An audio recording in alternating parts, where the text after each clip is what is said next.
नमस्कार, आपके साथ मैं हूं सुमेरा खान।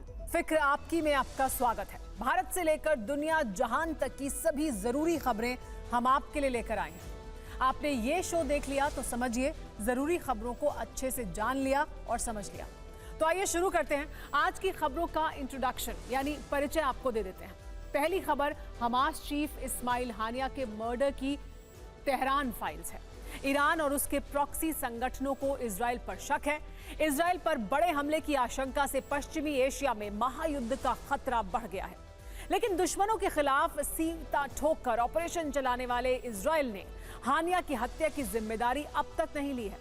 क्या हानिया की हत्या इजराइल ने नहीं कराई है? हानिया की हत्या फिर किसने कराई? बड़े राज से पर्दा उठने वाला है। दूसरी खबर ओलंपिक में भारत की बेटी मनु भाकर से जुड़ी हुई है। खेलों के महाकुंभ में 2 मेडल जीतकर निशानेबाज मनु भाकर ने भारत का सीना गर्व से चौड़ा कर दिया है। लेकिन मनु भाकर की उपलब्धियों से पाकिस्तान के सीने पर छुरियां क्यों चलने लगी हैं? वहां से जलन की बू क्यों आ रही है? तीसरी खबर केरल के वायनाड से है। यहां 29 जुलाई को लैंडस्लाइड हुआ।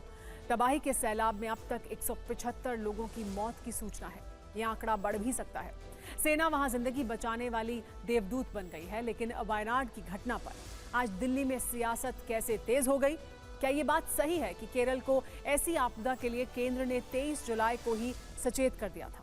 सच क्या है? बड़ी पड़ताल आपको दिखाएंगे। चौथी खबर केंद्रीय मंत्री नितिन गडकरी की एक चिट्ठी की है। उन्होंने ये चिट्ठी वित्त मंत्री निर्मला सीतारमण को लिखी है। इस चिट्ठी में उन्होंने मिडिल क्लास की आवाज उठाई है। बीमा पर बढ़े हुए जीएसटी को वापस लेने का अनुरोध किया है। उनकी इस चिट्ठी का मजमून बस थोड़ी देर में हम आपको दिखाएंगे। और पांचवी खबर उस बीमारी से जुड़ी हुई है जिससे भारत में 17% लोग पीड़ित हैं। हम बात मोटापे की कर रहे हैं, जिससे छुटकारा पाने के लिए लोग जिम जाते हैं, वर्कआउट करते हैं, न जाने कौन कौन से उपचार करते हैं। लेकिन अब ऐसे लोगों की ये बीमारी एक इंजेक्शन से दूर हो सकती है। अमेरिका से इंजेक्शन वाला शॉर्टकट समाधान मिलने वाला है। फिक्र आपकी की शुरुआत में आज सबसे पहले एक हत्या की खबर जो बीते 24 घंटे से पूरी दुनिया में टॉप ट्रेंडिंग है। हमास चीफ इस्माइल हानिया कल रात 2 बजे ईरान की राजधानी तेहरान में मारा गया। TV9 भारतवर्ष पर आप ये बड़ी खबर सुबह से देख रहे हैं। ईरान से लेकर उसके सभी प्रॉक्सी संगठन तक हानिया की हत्या के लिए इजराइल को जिम्मेदार ठहरा रहे हैं। लेकिन हमले की जिम्मेदारी अब तक किसी भी देश या संगठन ने नहीं ली है। मौत के 24 घंटे बीतने वाले हैं और इजराइल सरकार की ओर से भी अब तक कोई आधिकारिक बयान जारी नहीं हुआ है। इसीलिए सवाल कई हैं जो उठ रहे हैं। उन सवालों को दिखाने और बारी बारी से उनका जवाब देने से पहले आपको हानिया का 24 सेकंड का एक वायरल वीडियो दिखाते हैं। ये उस वक्त की तस्वीर है जब ईरान के नए राष्ट्रपति मसूद पेजेश्कियान तेहरान में पदभार ग्रहण कर रहे थे। शपथ ग्रहण समारोह में हानिया भी मौजूद था और भरे हॉल में इजराइल और अमेरिका से नफरत करने वाले लोग जोर शोर से death to Israel, death to America के नारे लगा रहे थे।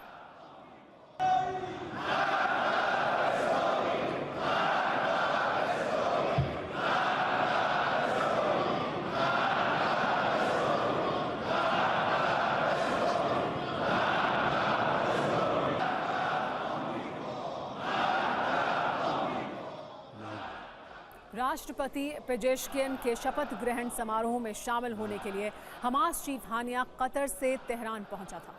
लेकिन आज सुबह खबर आई कि यहां खुद उसका ही अंत हो चुका है। इस्माइल हानिया ईरान के सबसे सुरक्षित जगह IRGC के गेस्ट हाउस में ठहरा हुआ था। ये इलाका ईरानी राष्ट्रपति भवन से 150 मीटर दूर है और यहां ईरान के बाहर से लॉन्च किए गए एक मिसाइल हमले में उसकी मौत हो गई। ऐसे में रहस्यमयी सवाल यह है कि इस्माइल हानिया को आखिर किसने मारा?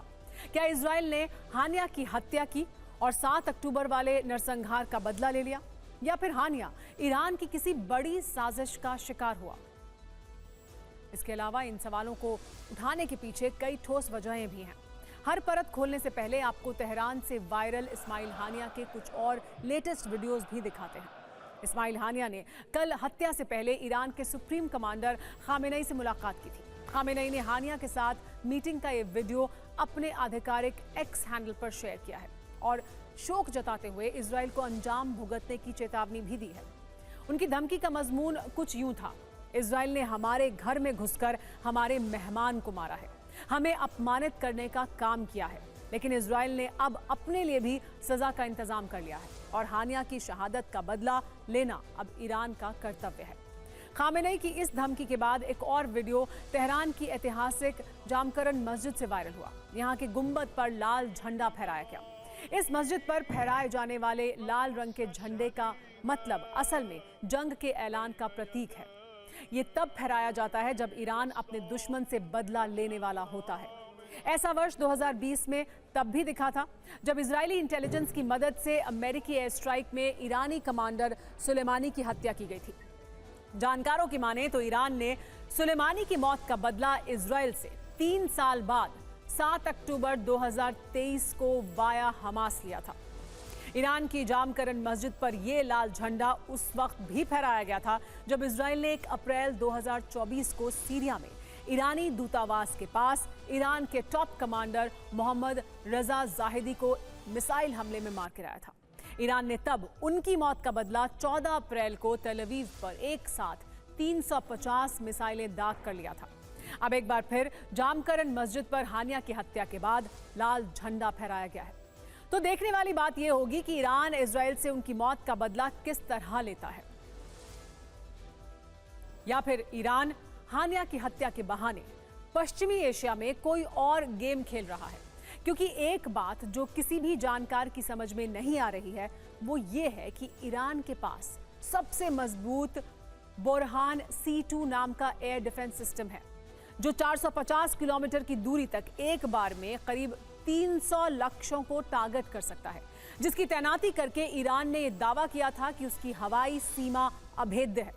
तो फिर इतने शक्तिशाली एयर डिफेंस सिस्टम को इजराइल की मिसाइल ने इतनी आसानी से चकमा कैसे दे दिया? जिस इलाके में हानिया की हत्या हुई वहां रडार सिस्टम 24 घंटे एक्टिवेट रहते हैं, लेकिन कल रात ये रडार सिस्टम भी मिसाइलों को ट्रेस नहीं कर पाए। ईरान पर इसीलिए शक की सुई ज्यादा घूम रही है और सवाल उठ रहे हैं।